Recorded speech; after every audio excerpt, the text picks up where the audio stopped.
I'm John here with Fin Flam. Today we're diving deep into a major local story out of Jackson County, Missouri.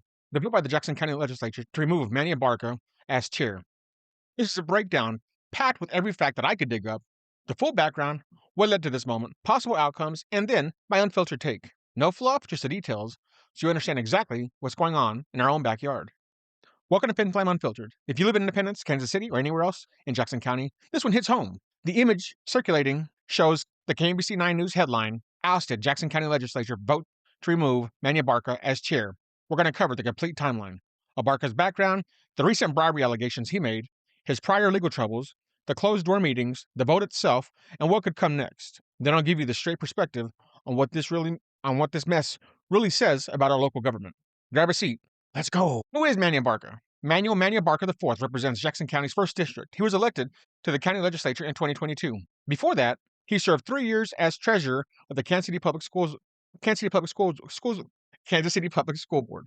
He's a graduate of Grandview High School and the University of Central Missouri. He lives in Kansas City's historic Northeast neighborhood and has positioned himself as a progressive Democrat focused on accountability, property taxes, stadium financing, and gun violence prevention. In January 2026, the legislature elected him chair in a tight 5-4 vote. He replaced Deron McGee. Sean Smith was elected vice chair by the same margin. Abarca became the first Latino chair of the body. At the time, he said his priorities were better cooperation with the county executive's office, property tax issues, and long-term planning. He talked about fixing problems beyond party lines, but Abarca has a long paper trail of legal issues that started before and continued after he became chair. Here's a few of them. In June 2025, Abarca was charged with domestic battery in Johnson County, Kansas, related to an incident involving his then wife and young son. He also faced charges in Missouri for violating a protection order after allegedly failing to return his son. He pleaded not guilty to the domestic battery charge. In January 2026, just days after being elected chair, additional charges were filed in Hutchinson, Kansas. 2 counts of harassment by telecommunications device. Court records said he made calls with intent to abuse, threaten, or harass. The victims were listed as his wife and young son. Prosecutors later sought to revoke his bond in the Johnson County case. There were also earlier reports of him being banned from Paseo Academy, Kansas City Public Schools for the 2024-2025 school year over unsafe and inappropriate behavior as a guest. Public comments and earlier investigations referenced harassment of female employees in other contexts. These charges are misdemeanors, and Abarca has maintained his innocence and continued serving. He announced a run for Jackson County Executive in May 2026, filing right before the deadline. He later suspended campaign operations, but did not withdraw after the bribery allegations broke so he could focus on the investigation. Now here's where we get into the bulk of everything. The recent bribery allegations that sparked this whole mess. The immediate trigger for the ouster vote was a series of explosive claims Abarca himself made starting around July 16, 2026. Here are the facts of the allegations. Abarca publicly accused Calvin Williford, an employee in the legislature's auditor's office, of offering him a political contribution. Reports vary between $10,000 and up to $50,000 in exchange for supporting a housing project. The housing project in question had been introduced by legislator Donna Payton and was later withdrawn in February. Abarca said Williford told him that former chair Deron McGee had previously accepted a $50,000 contribution to the same project approved, but the deal fell through when the project fizzled and McGee's county executive run stalled. Abarca sent an email to Jackson County Sheriff Darrell Forte on Wednesday night outlining the claims and attached an email from Williford that contained links to Habitat Cleveland affordable housing. Abarca said he did not click the links. Williford has a prior federal conviction. In 2018, he pleaded guilty to conspiracy to commit wire fraud and a scheme with former Jackson County Executive Mike Sanders involving stolen campaign money. Williford was hired by Donna Payton, who later fired him, then by Vanessa Husky at McGee's request. Husky later fired him, saying he was really working for McGee. Williford was placed on paid administrative leave. Abarca called a special closed-door session of the legislature for Friday, July 17th, to discuss the matter. He also held a news conference. Sheriff Forte confirmed he received the complaint, but noted that as of Thursday afternoon, Abarca had not yet sat down with investigators for a full interview.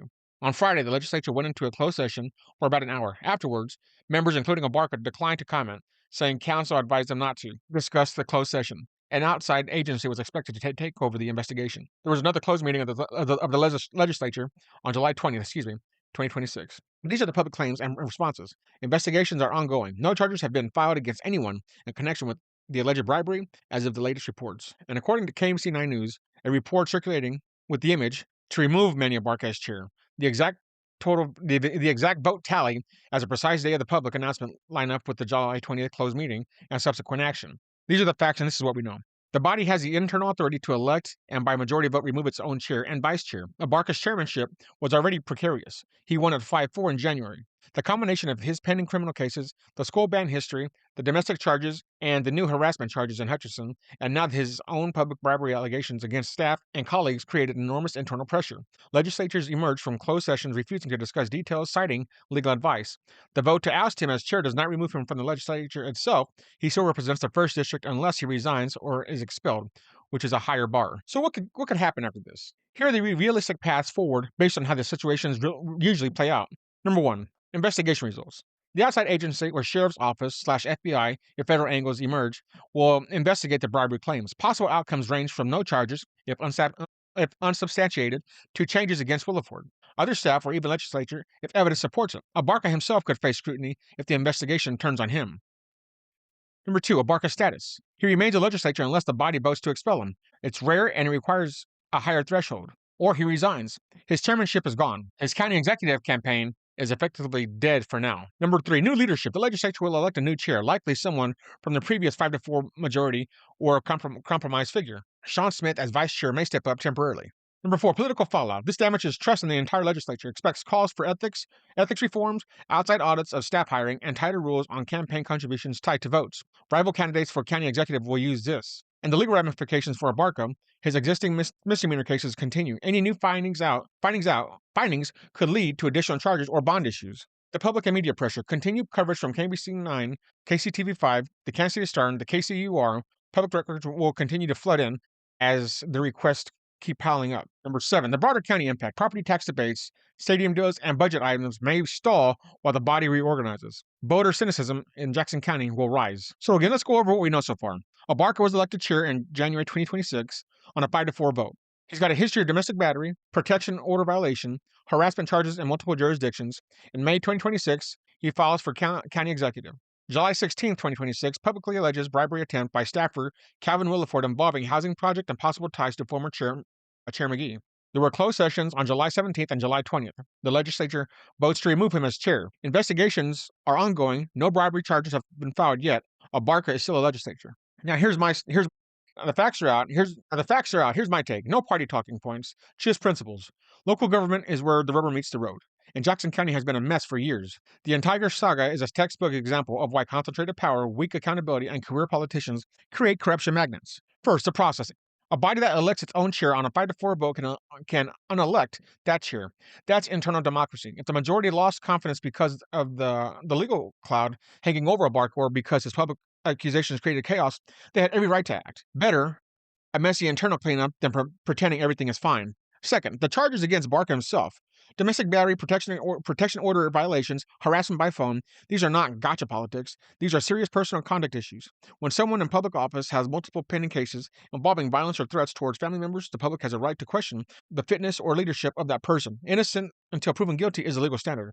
Fitness for power is a higher political standard. Voters and colleagues get to decide that. Third, the bribery claims he made. If true, it's classic pay to play. A staffer with prior federal wire fraud conviction involving a campaign money gets hired again and again by different legislatures. That alone is a red flag.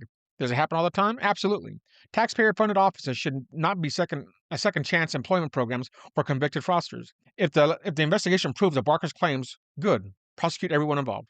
If they don't hold up, then he just nuked his own credibility and his institutions for nothing. The real problem is the size and opacity of local government. Property taxes, stadium subsidies, housing projects with political strings, these are all areas where money and power mix. The bigger the budget, the more complicated the rules, the more opportunities for backroom deals. We need sunlight, real-time public disclosure of every contribution, every staff hire background check, every closed session summary that isn't pure legal strategy.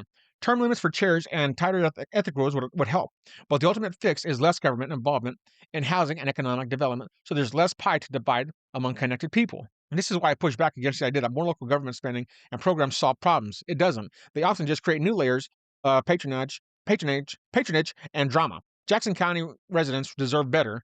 The endless soap operas we've been going through for decades, it's tiring. We deserve better, and we deserve better, competent, clean administrations that focus on more core functions like roads, public safety, fair assessments, and stays out the way of everyone else. If Abarca is telling the truth, then good for him for going public. If he's using allegations as a political weapon while carrying his own baggage, then the ouster was overdue.